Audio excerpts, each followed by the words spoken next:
चलिए दोस्तों चलते हैं और हम लोग डिस्कस करेंगे इस पॉइंट पे कि आपको फॉर्म कैसे भरना है। ये वाला पॉइंट हम काफ़ी डिटेल में डिस्कस करेंगे, तो चलते हैं इसकी ऑफिशियल वेबसाइट पे। AP पोस्ट ऑफिशियल वेबसाइट है। जैसा आप देख सकते हैं कि इसकी जो लास्ट डेट है फॉर्म भरने की 12,828 लड़कों की वैकेंसी है और लास्ट डेट फॉर्म भरने की 11 तारीख है। यहाँ आप देख पा रहे होंगे। तो सबसे पहले तो हमको रजिस्ट्रेशन करना होगा। रजिस्ट्रेशन करेंगे, आप अपना मोबाइल नंबर डाल लीजिए 99 नंबर है और आप एक ईमेल आईडी। अब यहाँ पे कुछ लोग ऐसे होते हैं कि मतलब ज़्यादातर 99% लोगों के पास अपना खुद का ईमेल आईडी होता है, और मतलब कुछ ही लोग, अगर किसी के पास अपना ईमेल आईडी नहीं है तो आपको ईमेल आईडी कैसे बनाना है वो हम आपको बता दे रहे हैं। 5 मिनट लगे। अगर आपके पास ईमेल आईडी है तो आप अपना इस पार्ट को आप स्किप कर लेना। सिंपल आपको जाना है जीमेल, गूगल, ओके,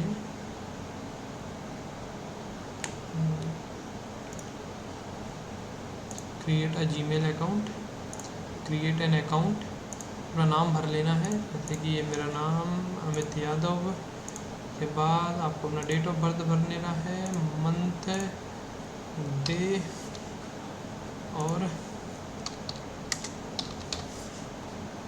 यहाँ पे आपको इस तरीके से फॉर्म अपना डेट ऑफ बर्थ भर लेना है, जेंडर भर लेना है और यूज़र नेम। अब आपको अपना ईमेल आईडी कोई सेलेक्ट कर लेना है, कोई भी ईमेल आईडी।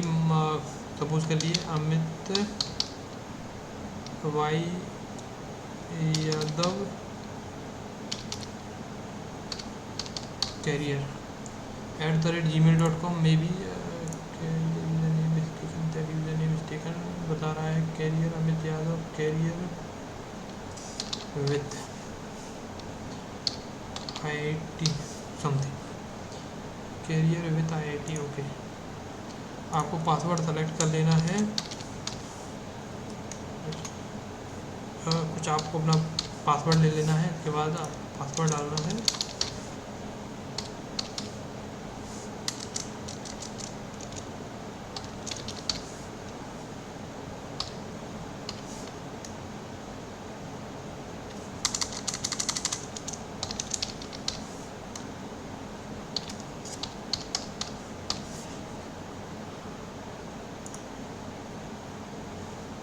कोई रिकवरी ईमेल आपको ले लेना है। अगर आपके पास ईमेल नहीं है तो किसी फ्रेंड से अपना रिकवरी ईमेल ले लो या किसी और का ईमेल डाल दो जो आपका रिकवरी ईमेल हो जाए, या फिर आप इस स्टेप को स्किप भी कर सकते हैं, स्किप कर दो आप इसको। अपना फ़ोन नंबर एज आ रिकवरी ईमेल डाल सकते हो आप अपना। ओके, ये आपका मतलब अगर कभी आपका ईमेल आईडी आप पासवर्ड भूल जाते हो तो उसका पासवर्ड यहाँ मतलब वही नया पासवर्ड इस फ़ोन नंबर की हेल्प से आप नया पासवर्ड चेंज कर लोगे। अभी आपका एक नोटिफिकेशन से सॉरी एक गूगल कोड सेंड करेगा और गूगल कोड आपको देखना है।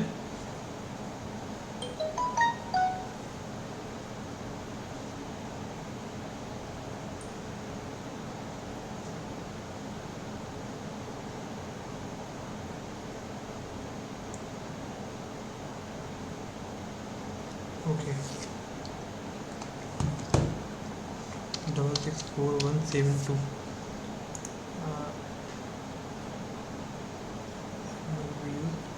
Okay, review our account. You can use this email address or mobile number to sign a letter. Recovery email next. Okay, आपको यहाँ एग्री कर लेना है। आपका जीमेल बन गया। ये आपका जीमेल बन गया है। ओके, जीमेल पे जाना है, अकाउंट,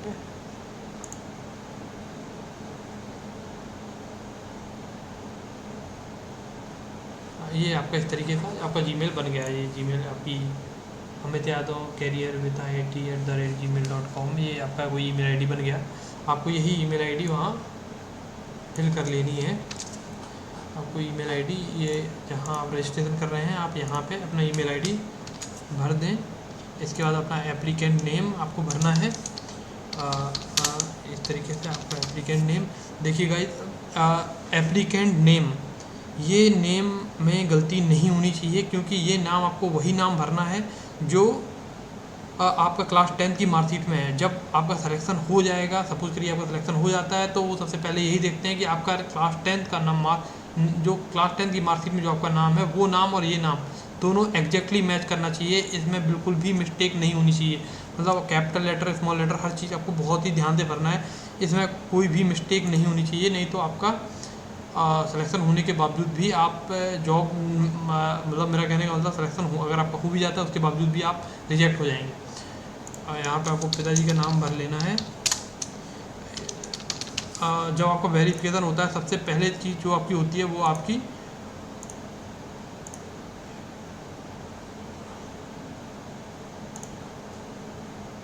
सबसे पहली चीज़ आपकी क्लास 10 के जो भी आप अपना डेटा यहाँ फिल करते हैं वो डेटा क्लास 10 की मार्कशीट के साथ आपका मैच किया जाता है, उसके बाद ही आपका आगे प्रोसेस बढ़ता है। ओके, आपको अपना जेंडर भर लेना है, कम्युनिटी, जैसे कि हम ओबीसी कैटेगरी से हैं तो ओबीसी भर लिया, सर्किल यानी सेकेंडरी स्कूल। देखिए मतलब जहाँ से आपने क्लास 10 पास किया है वो सर्किल आपको भरना है। जैसे हमारा क्लास 10 उत्तर प्रदेश से पास है तो हमें उत्तर प्रदेश भरना है, तो आपने जहाँ से भी क्लास 10 पास किया है आपको उसका नाम भरना है। यहाँ पे वो तो स्टेट का नाम भरना है।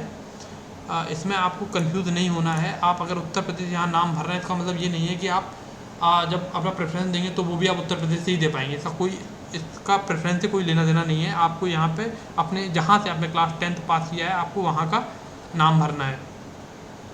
इसके बाद आपको ईयर ऑफ पासिंग, आपने मतलब कब अपना क्लास 10 पास किया है, सन 2013 में मेरा हुआ था। तो इसके बाद आपको यहाँ पे एक कोड दिख रहा होगा, आपको ये कोड भर लेना है, GPF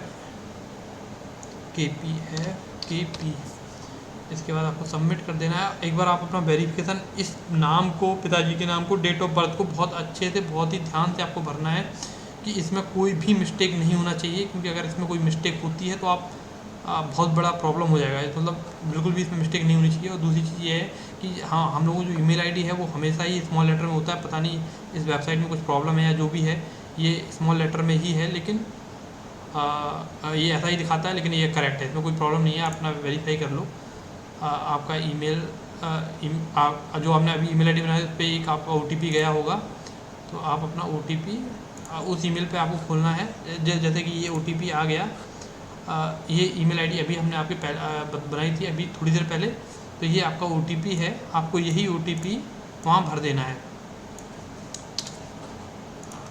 यही OTP आपको यहाँ भर देना है और आपको सबमिट कर देना है। और ये आपका ईमेल आईडी वेरीफाइड हो गया। अब आपको ना मोबाइल नंबर वेरीफाई करना है, तो अब आपको मोबाइल नंबर पे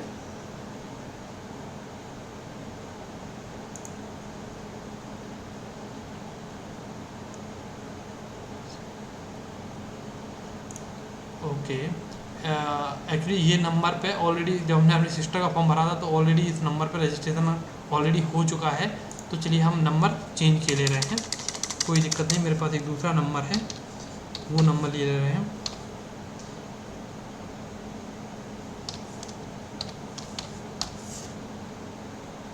ओके, अब ये वेरीफाई करेगा, हमारे मोबाइल पे OTP आएगा, देखते हैं OTP आता है या नहीं। OTP आ गया, ओके,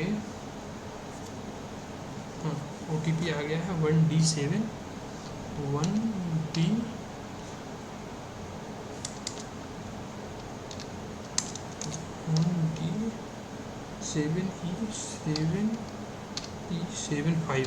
ये OTP आपके मोबाइल नंबर पे जाएगा और यहाँ पे आपको सबमिट कर देना है। आपको मोबाइल नंबर वेरीफाई हो गया। आपको ये दोनों जो भी आप अपना ईमेल आईडी भर रहे हैं और जो भी मोबाइल नंबर भर रहे हैं, सारी इन्फॉर्मेशन इन नंबर पे, जब भी कोई भी डेटा, मतलब उनकी पोस्ट ऑफिस की तरफ से जब भी कोई इन्फॉर्मेशन आएगी तो इस ईमेल आईडी और इस नंबर पे ही आएगी। मतलब वो दोनों जगह भेजते हैं, ईमेल में भी सेंड करते हैं और तुम आपके नंबर पे भी वो इन्फॉर्मेशन आती है। तो आपको मतलब ये जो मैंने ईमेल आईडी बनाया, इसका मेरा बनाने का मेन पर्पस यही था कि आप अपना फॉर्म खुद भरें, किसी दूसरे के भरोसे आप फॉर्म ना भरें। क्योंकि अगर आप बात करेंगे, जब मैंने अपना फॉर्म भरा था तो मतलब मुझे वो अराउंड उस समय 90 वैकेंसीज थी, 90 पोजीशन पे जो प्रेफरेंसेस हैं वो 90 जगहों पे हमारी सिस्टर जो एलिजिबल थी, तो हमने 90 पूरे 90 जगहों पे पूरे 90 प्रेफरेंसेस फिल किए थे। तो मतलब एम ये था कि ज़्यादा से ज़्यादा प्रेफरेंसेस भरना था। तो उसमें हमने मतलब बहुत टाइम लिया था, 3 दिन हमने लगातार मेहनत की थी उनको सेलेक्ट करने में, प्रेफरेंसेस को सेलेक्ट करने में कि किस गांव को हमें, किस विलेज को हमें पहले नंबर पर रखना है, किसको दूसरे नंबर पर रखना है, कौन सी प्रेफरेंस तीसरे नंबर पर रखना है। इस तरीके से हमने 90 का किसी पर्टिकुलर बेसिस के साथ हमने ये डिसाइड कर लिया था कि किस प्रेफरेंस को किस नंबर पर रखना है। तो मतलब ये मेहनत आपके लिए साइबर कैफ़े वाला या कोई दूसरा आदमी नहीं करेगा, ये आपको मेहनत खुद ही करनी है। इस वजह से आप अपना काम खुद ही करो तो मतलब ज़्यादा अच्छा है। और मतलब या तो अगर साइबर कैफ़े में जाते हैं तो फिर मतलब वहाँ पे क्या कह सकते हैं हम, मतलब आप मतलब खुद बैठ के और मतलब बहुत ज़्यादा ध्यान के साथ फॉर्म भरें, क्योंकि काफ़ी मतलब आपको फॉर्म भरने में बहुत ध्यान से फॉर्म भरना है और बहुत सीरियस होकर आपको टाइम लेके 2-3 दिन का टाइम ले लो, उसके बाद फॉर्म भरो। इसके बाद ये आपका रजिस्ट्रेशन हो गया। ओके, इसका हम डेटा अपने पास रख के ले रहे हैं ईमेल आईडी को, और इस सबमिट कर देना है। ओके, टाइप ये गलत हो गया, HL9P। ओके, आपका रजिस्ट्रेशन फर्स्ट स्टेज का रजिस्ट्रेशन कंप्लीट हो चुका है। ओके, नाउ अब आपको अपना आधार नंबर यहाँ फिल करना है। ठीक है, मैं अपना आधार नंबर फिल कर रहा हूँ, मेरा फिल कर देना है।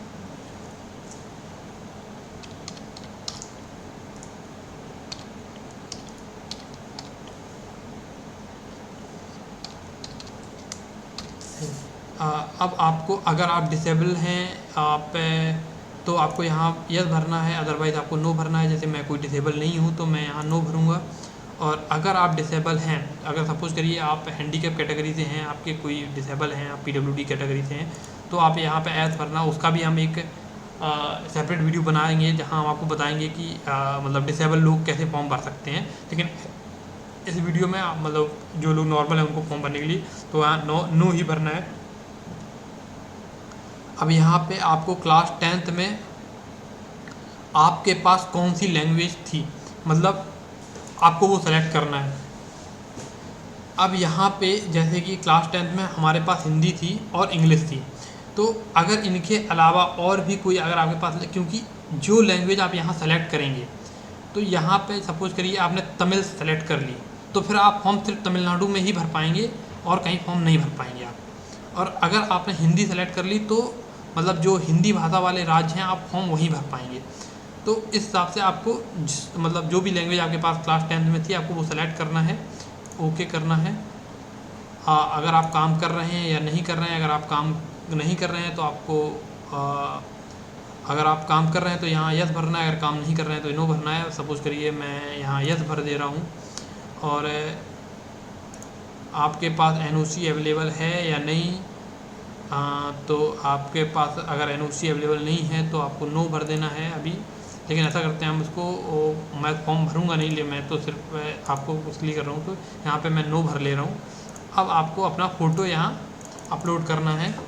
फ़ोटो अपलोड करने में इसका कुछ आपको है कि 50 KB के नीचे होना चाहिए और 200x230 पिक्सल पे होना चाहिए। ये आप मतलब आप, मेरे पास ऑलरेडी फ़ोटो है, इसी फॉर्मेट में फ़ोटो है तो मैं अपलोड कर दूंगा। और बाकी इस फॉर्मेट में फ़ोटो कैसे करते हैं ये आप कोई दूसरा वीडियो देख लेना, आपको पता चल जाएगा कि, या तो फिर मैं कोई सेपरेट वीडियो बना दूंगा, वहाँ पे बता दूंगा आपको कि मतलब पर्टिकुलर फ़ोटो को इस फॉर्मेट में कैसे लाते हैं। लेकिन अभी तो मैं अपना फ़ोटो यहाँ अपलोड किए दे रहा हूँ। ये मेरा फ़ोटो आ गया। इसके बाद आप किसी पेपर पर अपना सिग्नेचर कर लें, उसके बाद उस सिग्नेचर को आपको अपलोड करना है। सिग्नेचर आपका 20 KB के से नीचे ही होना चाहिए। सिग्नेचर हो गया। अब आपको यहाँ पे सबमिट कर देना है।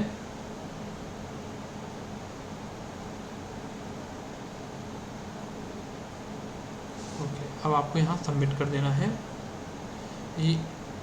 ये जो इन्फॉर्मेशन है आपको बहुत ध्यान से भरना है, क्योंकि अगर एक बार गलत हो गया तो आप आगे इन्फॉर्मेशन जो मुझे लगता है कि सही नहीं कर पाएंगे करेक्शन विंडो में। मुझे नहीं पता कि ये सारी इन्फॉर्मेशन अगर गलती होती है तो करेक्ट करने का ऑप्शन आता भी है या नहीं, लेकिन आपको पहली बार ही इन्फॉर्मेशन बहुत सही से भरना है, क्योंकि मतलब सारी इन्फॉर्मेशन आप करेक्शन विंडो में सही नहीं कर पाते हैं, कुछ ही इन्फॉर्मेशन आप करेक्शन विंडो में सही कर पाते हैं। तो अब आपको एक बार चेक कर लेना है कायदे से, या आप अपना आधार कार्ड नंबर एक बार फिर से चेक कर लो कि कहीं इसमें कोई मिस्टेक ना हुई हो, इस तरीके से। और इसके बाद आपको यहाँ सबमिट कर देना है। आप फिर से एक बार अपना रजिस्ट्रेशन डिटेल्स चेक कर लो। I hereby declare that I do not duplicate. हाँ, मतलब इसमें आपको ऐसा नहीं करना है कि आप सेम ईमेल आईडी से 2 बार रजिस्ट्रेशन कर रहे हैं या सेम नंबर से आप 2 बार रजिस्ट्रेशन कर रहे हैं, ऐसा आपको नहीं करना है। एक ही आदमी सेम आधार कार्ड नंबर से 2 बार रजिस्ट्रेशन नहीं कर सकता। सपोज करिए अभी अगर हमने अपने आधार कार्ड नंबर से यहाँ रजिस्ट्रेशन कर दिया तो फिर हम आगे रजिस्ट्रेशन नहीं कर पाएंगे। वो यही बोल रहे हैं कि मतलब एक आदमी 2 बार रजिस्ट्रेशन नहीं कर सकता, वो फिर इनवैलिड हो जाएगा। आपको सबमिट कर लेना है। चलो मैं सबमिट किए दे रहा हूँ। अब आपको एक रजिस्ट्रेशन नंबर आ गया होगा। इस रजिस्ट्रेशन नंबर को आपको बहुत ही संभाल के रखना है कि इस रजिस्ट्रेशन नंबर से ही आप आगे का फॉर्म अप्लाई कर पाएंगे। तो आपको कंटिन्यू टू अप्लाई पे फॉर्म, आपको ये रजिस्ट्रेशन नंबर बहुत ही ध्यान से संभाल के रख लेना है, किसी कागज़ में नोट करके। आप जैसे भी है आप अपने पास रखो, क्योंकि ये रजिस्ट्रेशन नंबर आपका लास्ट तक यूज होगा। जब आपका डॉक्यूमेंट वेरिफिकेशन होगा उस टाइम भी ये रजिस्ट्रेशन नंबर पूछ सकते हैं। तो और मतलब आप जब अपना जब जैसे कि हमारा अपना फॉर्म वगैरह डाउनलोड करेंगे, मतलब एक बार आपने फॉर्म सबमिट कर दिया, सबमिट करने के बाद आपको अपने फॉर्म का स्टेटस देखना है, अपना रिजल्ट देखना है। हर चीज़ के लिए ये रजिस्ट्रेशन नंबर आपका काम आएगा। तो उसकी इस रजिस्ट्रेशन नंबर की आपको हर जगह ज़रूरत पड़ेगी। आपको ये बहुत ही संभाल के रखना है, इसको कहीं आपको खोना नहीं है या भूलना नहीं है, क्योंकि अगर आप एक बार भूल जाते हैं तो फिर मुझे नहीं पता कि आगे का प्रोसीजर क्या होगा। मुझे नहीं लगता कि विदाउट इसके आप अपना रिजल्ट भी देख पाएंगे या आप अपना फॉर्म का स्टेटस ही नहीं देख पाएंगे। तो आपको ये बहुत संभाल के रखना है। इसके बाद आपको कंटिन्यू टू अप्लाई कर लेना है। तो कंटिन्यू टू अप्लाई, मेरे पास ये रजिस्ट्रेशन नंबर है, कंटिन्यू टू अप्लाई। अब आपका वेरिफिकेशन हो गया, रजिस्ट्रेशन नंबर हो गया। अब यहाँ पे आपको बहुत ही ध्यान से भरना है। अब यहाँ पे बात आती है कि आपको फॉर्म कहाँ से भरना है, क्योंकि अब यहाँ पे आपको सेलेक्ट करना है क्यों एक ही राज्य, आप इतने राज्यों में से सपोज करिए, क्योंकि हमने हिंदी भाषा सेलेक्ट की थी, तो हिंदी भाषा के वजह से हम इन राज्यों में ही अप्लाई कर सकते हैं। इनके अलावा और जो, क्योंकि जैसे कि मान लो यहाँ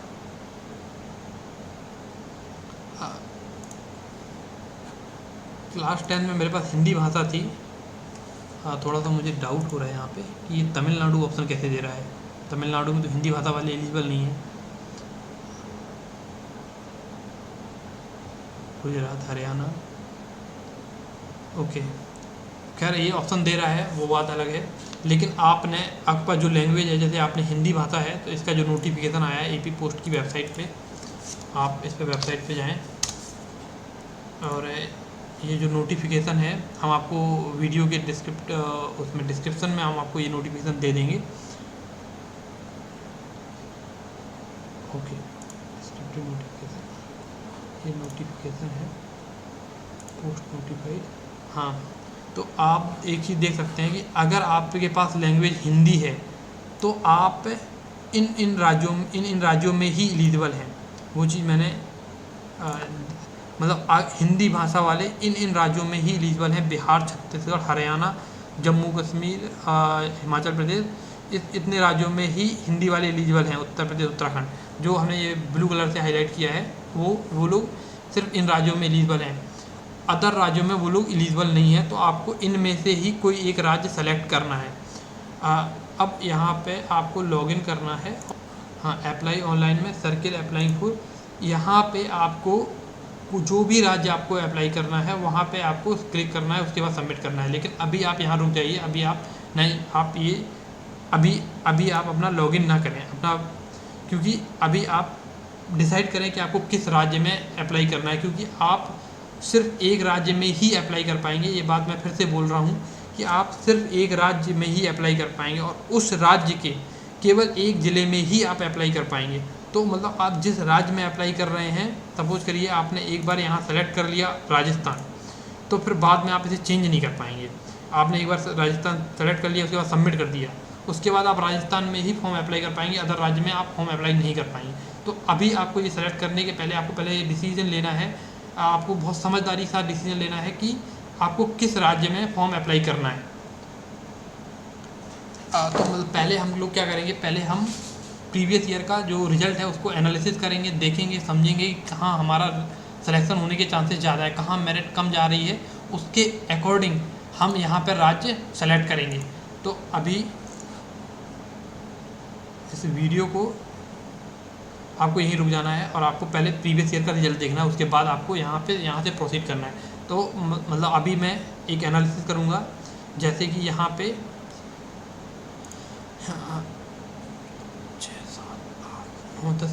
11 राज्य हैं जहाँ हिंदी भाषा वाले एलिजिबल हैं। हम 11 राज्यों का देखेंगे कि कहाँ पे मेरिट कम गई है, पिछले साल की भी रिजल्ट को कंपेयर करेंगे, उनके बेसिस पे फिर हम 10 तारीख के पहले मतलब 9 तारीख के पहले हम आपको ये बता देंगे कि इन राज्यों में, इन जो ये 11 राज्य हैं इनमें कहाँ मेरिट कम गई है। तो आप उस राज्य को सेलेक्ट करें जहाँ पे मेरिट कम जाने के चांस हैं, उसको सेलेक्ट करें। तो वहाँ पे सिलेक्शन होने के चांसेस आपके ज़्यादा होंगे।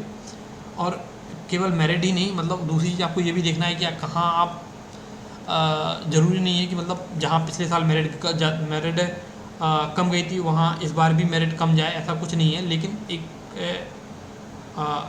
अप्रॉक्सीमेट क्या कह सकते हैं हम, एक रफ़ आइडिया हमें लगेगा कि मतलब जहाँ मतलब लास्ट, मतलब मेरा कहने का मतलब कुछ राज्य ऐसे हैं जहाँ मेरिट बहुत ज़्यादा गई है पिछले साल की, तो उन राज्यों को हम अवॉइड करेंगे। और जहाँ कम गई है वहाँ 2-3 राज्य ऐसे होंगे जहाँ मेरिट कम गई है, उनमें से किसी राज्य को हम सेलेक्ट कर लेंगे। उसमें भी हम इस बेसिस से सेलेक्ट करेंगे कि जिस राज्य में मेरिट कम गई है उस राज्य में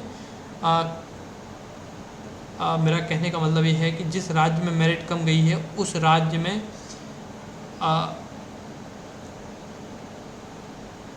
मैं वो चीज़ नहीं बोल पा रहा हूँ कि सपोज करिए आपकी कैटेगरी ओबीसी है और आपने देखा कि उत्तराखंड में मेरिट, सपोज करिए, मैं ये एक अंदाज से बात बोल रहा हूँ, मैं ये कंफर्म बात नहीं बोल रहा हूँ, कि उत्तराखंड में सपोज करिए पिछले साल की मेरिट कम है, लेकिन आपकी ओबीसी कैटेगरी है और ओबीसी कैटेगरी में उत्तराखंड में केवल 5 जगह हैं और आप देख रहे हैं कि उत्तराखंड में तो सबसे कम मेरिट थी, उसके बाद दूसरे नंबर पे कम मेरिट थी राजस्थान में, लेकिन राजस्थान में ओबीसी कैटेगरी में 20 जगह हैं। तो मतलब अब आपको डिसीजन लेना है कि आपको उत्तराखंड में भरना है या राजस्थान में भरना है। पता लगता है कि पिछले साल मेरिट तो उत्तराखंड में कम गई थी, तो इस बार कम जाए ऐसा कोई ज़रूरी नहीं है, लेकिन और राजस्थान में उत्तराखंड के कंपैरिजन में ज़्यादा गई थी, तो लेकिन राजस्थान में इस बार ज़्यादा वैकेंसी है, मतलब आप ज़्यादा जगह पे आप अप्लाई कर पा रहे हैं। तो इस केस में आपको मतलब आपको खुद से डिसीजन लेना है कि आपको कहाँ भरना है। हम तो आपको बता देंगे कि कहाँ मेरिट कम गई है, इसके बाद डिसीजन आपको ही लेना है कि अब आपको उत्तराखंड में भरना है या राजस्थान में भरना है। ये सिर्फ एक एग्जांपल दे रहे हैं हम। तो उस एनालिसिस से जो हम मतलब आपको एनालिसिस करके बताएंगे, एक आइडिया देंगे कहाँ मेरिट कम गई है, कहाँ मेरिट ज़्यादा गई है, उसके बेसिस पे आपको डिसीजन लेना होगा कि आपको किस राज्य में भरना है। और जब आप किसी राज्य को सेलेक्ट कर लेते हैं उसके आगे फिर आपको उस राज्य में किस ज़िले में मेरिट कम गई है। दूसरा पॉइंट जो आपको एनालिसिस करना होता है कि सपोज कर लिए आपने सेलेक्ट कर लिया कि राजस्थान, हमको राजस्थान में भरना है, तो जब आप यहाँ राजस्थान भर देंगे, जब आप यहाँ राजस्थान भर के आप यहाँ सबमिट कर देंगे, इसके बाद जब ये एप्लीकेशन फॉर्म खुलेगा तो एप्लीकेशन फॉर्म में आपसे ये पूछेगा कि आप किस डिवीज़न में भरना चाहते हैं, मतलब किस ज़िले में भरना चाहते हैं। तो वो ज़िला आपको डिसीजन उस हिसाब से लेना है कि किस ज़िले में मेरिट पिछली साल की कम गई है, तो उसके बेसिस पे आपको उस ज़िला सेलेक्ट करना है। और वही आती है कि उसके बाद आपको ये देखना है कि उस ज़िले में मेरिट तो पिछली साल कम गई है लेकिन इस बार वैकेंसी भी हैं या वैकेंसी ही बहुत कम है। तो मतलब आपको 2 चीज़ें देखनी है कि मेरिट कहाँ कम जा रही है, दूसरी चीज़ कि आपको ज़्यादा से ज़्यादा वैकेंसी कहाँ पे है। वैकेंसी इन द सेंस कि किस ज़िले में आपके कैटेगरी के ज़्यादा से ज़्यादा लड़के अप्लाई कर सकते हैं। मेरा कहने का मतलब सपोज करिए 2 ज़िले हैं, एक है पिथौरागढ़, मान लीजिए अगर हम उत्तराखंड का एग्जाम्पल लें तो मान लो मैंने यहाँ उत्तराखंड भर लिया, सपोज करिए मैंने यहाँ उत्तराखंड भर लिया और उत्तराखंड चलिए मैंने यहाँ पे सपोज करिए मैंने यहाँ उत्तर प्रदेश भर लिया। अब उत्तर प्रदेश का हमने यहाँ सबमिट कर दिया, इसके बाद हमारे पास सारे डिस्ट्रिक्ट आ जाएंगे। एक डिस्ट्रिक्ट आ गया कानपुर डिस्ट्रिक्ट, एक दूसरा डिस्ट्रिक्ट आ गया जालौन डिस्ट्रिक्ट। तो अब हम देख रहे हैं कि हमारी कैटेगरी ओबीसी है। ओबीसी कैटेगरी में जालौन डिस्ट्रिक्ट में 10 वैकेंसी हैं और ओबीसी कैटेगरी में कानपुर डिस्ट्रिक्ट में 50 वैकेंसी हैं। और हमको पता है कि कानपुर डिस्ट्रिक्ट में पिछले साल की मेरिट जालौन डिस्ट्रिक्ट की तुलना में थोड़ी ज़्यादा गई है। तो अब यहाँ पे आपको डिसीजन लेना है, मतलब आपको एक वाइज डिसीजन लेना है कि मतलब देखिए, कुछ ऐसा कोई प्रेडिक्ट नहीं कर सकता कि मेरिट इस साल भी कहाँ कम जाएगी कहाँ ज़्यादा जाएगी, लेकिन एक अंदाज़ ही लगाया जा सकता है। तो उस अंदाज़ के बेसिस पे अब आप अगर कानपुर डिस्ट्रिक्ट में अप्लाई कर रहे हैं तो आप 50 जगह पे अप्लाई कर ले रहे हैं, लेकिन अगर आप जालौन डिस्ट्रिक्ट में अप्लाई कर रहे हैं तो आप 10 जगह पे ही अप्लाई कर पा रहे हैं। तो हो सकता है इस बार जालौन डिस्ट्रिक्ट में मेरिट ज़्यादा चली जाए क्योंकि वहाँ वैकेंसी कम है, और कानपुर डिस्ट्रिक्ट में मेरिट कम जाए क्योंकि वहाँ वैकेंसी ज़्यादा है। मतलब वहाँ आपकी कैटेगरी ओबीसी कैटेगरी में ज़्यादा वैकेंसी हैं और जालौन डिस्ट्रिक्ट में ओबीसी कैटेगरी में कम वैकेंसी है। तो अब यहाँ पे आपको ही डिसीजन लेना है कि आपको किस डिस्ट्रिक्ट में भरना है। तो मतलब एक हम लोग देखेंगे, प्रीवियस ईयर का रिजल्ट देखेंगे, उस पर बेसिस पे एक रफ आइडिया लगेगा कि इन राज्यों में भरना हमारे लिए सूटेबल होगा। उसके बाद फिर हम लोग ज़िले का देखेंगे और उसके बाद देखेंगे कि किस ज़िले में भरना हमारे 2-3 ज़िले उसके बेसिस पे हम लोग सेलेक्ट करेंगे और देखेंगे किस ज़िले में भरना हमारे लिए सूटेबल होगा। तो अभी इस वीडियो को यहीं फिनिश करते हैं और हम आपको जो अगला वीडियो अपलोड करेंगे उसमें हम आपको जो ये 11 स्टेट हैं जहां हिंदी भाषा वाले एलिजिबल हैं, उन स्टेट्स में का रिजल्ट एनालिसिस करेंगे और आपको बताएंगे कि उन स्टेट्स में, सपोज करिए बिहार है तो आपको बताएंगे बिहार में किस ज़िले में मेरिट कम गई है, किस ज़िले में मेरिट ज़्यादा गई है। तो और उसके बाद फिर आप फिर उस एनालिसिस के बेसिस पे आपको डिसीजन लेना होगा कि आपको कहाँ भरना है। डिसीजन तो आपको ही लेना पड़ेगा, कोई दूसरा आदमी आप डिसीजन नहीं ले सकता कि मतलब पूरी तरह तो मतलब किसी को नहीं पता होता कि मेरिट कहाँ कम जाएगी, लेकिन बस एक हम लोग समझदारी भरा डिसीजन लेंगे कि कहाँ भरना उचित रहेगा। बाकी इस वीडियो को सब्सक्राइब करते हैं, इस वीडियो को फिनिश करते हैं और मिलते हैं अगले वीडियो में। Till then take care.